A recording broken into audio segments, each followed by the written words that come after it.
Hello everyone, welcome to my channel. আজকে আমরা English class নিয়ে আসছি। ইংলিশ ক্লাসে আজকে অনেকদিন পরে ওয়ার্ড নিয়ে আসছি, কিন্তু ওয়ার্ডগুলো কীভাবে ইউজ হয়।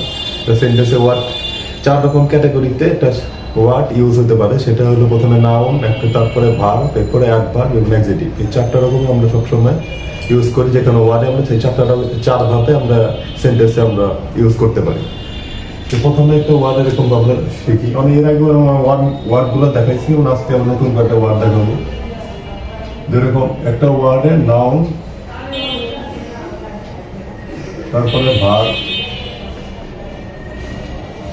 অ্যাডজেক্টিভ এবং অ্যাডভার্ব। এই 4 ভাবে একটা ইউজ ওয়ার্ড। এটা পার্টস অফ স্পিচ। তো প্রথমে এখানে একটা দেখি অয়েল।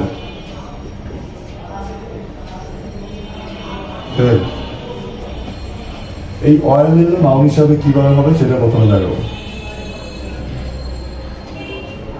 নাউন হিসেবে যদি আমরা অয়েল ব্যবহার করি তাহলে এটা হবে যেরকম দি প্রাইস অফ অয়েল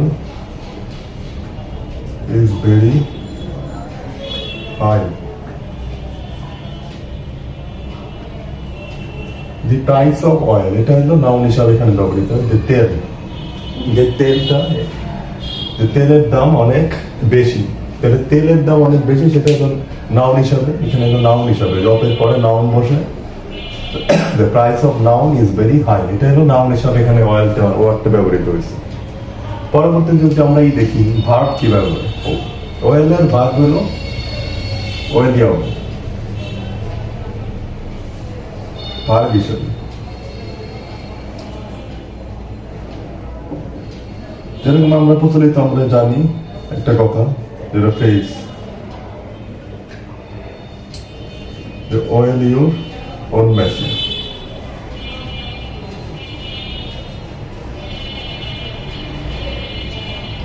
এখানে অয়েলটা হলো তোমার নিজের চরকায় তেল দাও, এটা হলো ভার্ব হিসাবে।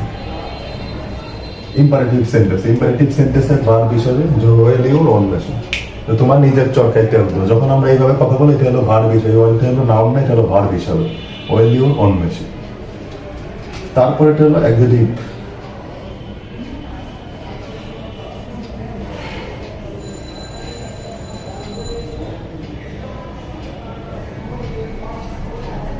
অয়েলের অ্যাডজেক্টিভ হলো অয়েলি।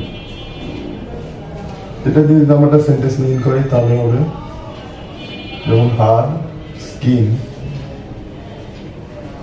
ইজ অয়েলি,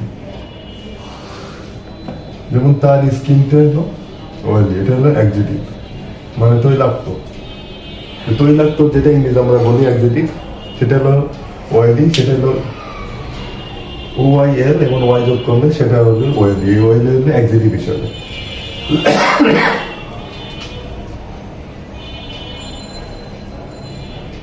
অ্যাডজেক্টিভ হিসাবে তখন হলো অয়েল হিসেবে ব্যবহৃত হয়। হার স্কিন ইজ অয়েলি। এরকম আমরা আরেকটা ওয়ার্ড দেখি।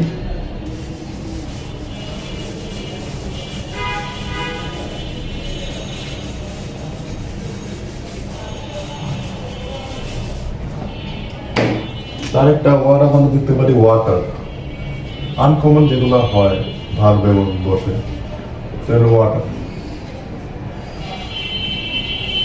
ওয়াটার এর পানি, এখন ওয়াটার এর noun water, verb watery.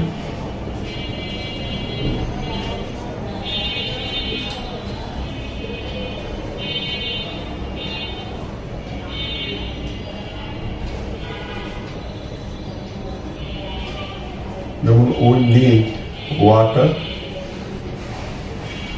Everyday, আমাদের প্রতিদিন পানি দরকার। উই নিড ওয়াটার, এটা হলো নাউন হিসাবে এখানে ব্যবহৃত হলো ওয়াটার। আর যদি আমরা ভার্ব হিসাবে লিখি, যেমন আই ওয়াটার মাই প্ল্যান্ট, আমি আমার চারা গাছে আমি প্রতিদিন বা পানি দিই, আমি আমার চারা গাছে পানি দিই। এরকম হলে ওয়ার্ডটা তখন এটা হলো ভার্ব হিসাবে। তো ভার্ব হিসাবে ওয়াটার, নাউন হিসাবে ওয়াটারই, কোনো চেঞ্জ নাই। আর অ্যাডজেক্টিভ হিসাবে যদি আমরা ওয়াটার ইউজ করি সেটা হবে অ্যাডজেক্টিভ, ওয়াটার অ্যাডজেক্টিভ হলো ওয়াটারই।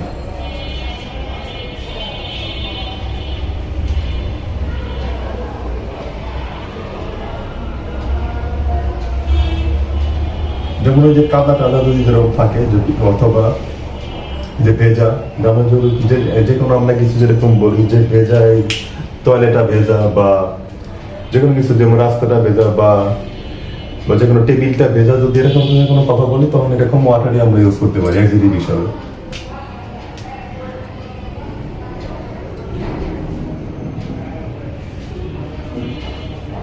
যেমন আমার টেবিল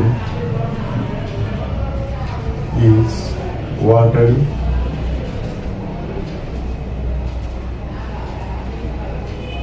in that moment. এই মুহূর্তে আমাদের টেবিলটা হলো ভেজা, এরকম হলে সেটা অ্যাডজেক্টিভ হিসেবে ব্যবহৃত। এরকম আরো অনেক ওয়ার্ড আছে যেরকম অ্যাডজেক্টিভ হিসেবে নাউন, ভার্ব বা অ্যাডভার্ব, যে কোনো আমরা ওয়ার্ড এরকম 4টা ফর্ম হয়, অনেক সময় 3টা ফর্ম, অনেক সময় আবার কিছু ক্ষেত্রে যেরকম ভার্ব হয় না, যেমন ইম্পর্টেন্ট এর ক্ষেত্রে, এটার ক্ষেত্রে কোনো ভার্ব নেই।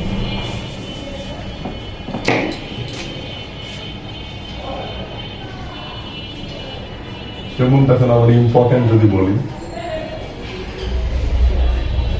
ইম্পর্টেন্টের কোনো ভার্ব নেই, গুরুত্বপূর্ণ। যদি আমরা নাউন হিসেবে ব্যবহার করি তাহলে হবে ইম্পর্টেন্স।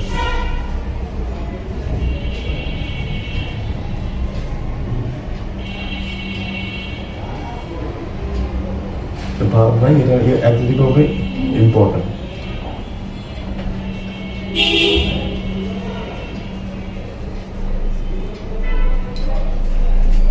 আর অ্যাডভার্ব আছে, যেটা অ্যাডভার্ব হবে ইম্পর্টেন্ট।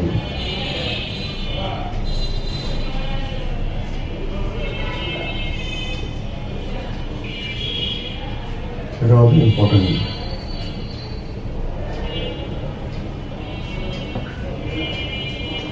ঠিক আছে বন্ধুরা, আজকে পর্যন্ত, আজকে 3টা ওয়ার্ড এরকম দেখালাম, যেরকম প্রতিটা নাউন কথা যদি যেমন অ্যাডভার্ব হয়।